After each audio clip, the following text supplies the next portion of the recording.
Alors la méthode Hortal en fait est une méthode qui a été inventée par Edgar Zeiler et Daniel Krivna qui permet d'écrire les différents dialectes alsaciens de manière harmonisée, puisque contrairement à ce qu'on entend parfois, l'alsacien en fait s'écrit au moins depuis 200 ans et on n'a jamais écrit autant en alsacien qu'aujourd'hui. Donc ça devenait important au début des années 2000 de faire une méthode qui permette de retranscrire toutes les versions d'alsacien de Wissembourg jusqu'à Ferret dans le sud de l'Alsace.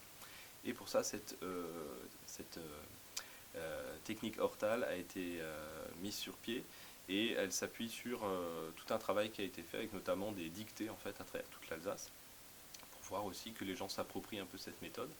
Et elle se base sur deux principes simples, que la langue de référence des dialectes alsaciens c'est l'allemand standard, et l'autre référence importante, c'est qu'on doit retranscrire tous les sons, c'est-à-dire que chaque son va être retranscrit par une lettre ou un groupe de lettres. Et concrètement, ça permet de retranscrire fidèlement l'alsacien tout en le rendant très lisible pour quelqu'un parlant et lisant déjà l'allemand.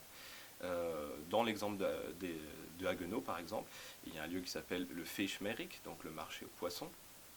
Et prenons par exemple ce mot fish. Si on l'écrit avec un i, on a tendance à prononcer fiche, ce qui serait faux.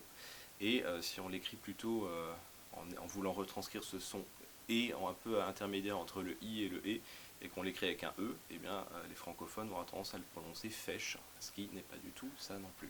Donc la méthode Hortal propose de cette lettre un i avec un petit accent dessus, qui signifie qu'on va le prononcer fiche, et donc respecter la prononciation locale de ce mot. Et donc on a Fischmerik et non pas Fischmerik ou Feschmerik, ce qui serait pas souhaitable.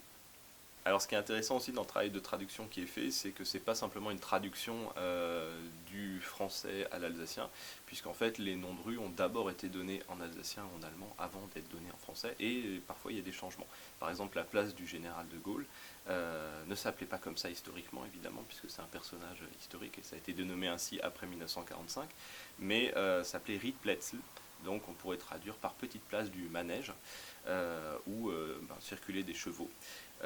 Et donc c'est cette version-là qui a été gardée pour l'alsacien. Donc c'est pas simplement un intérêt linguistique qui est proposé par ces traductions, c'est aussi un intérêt historique puisqu'on en apprend un peu plus sur l'histoire de cette place et sur les termes historiques qui étaient donnés au nom de rue.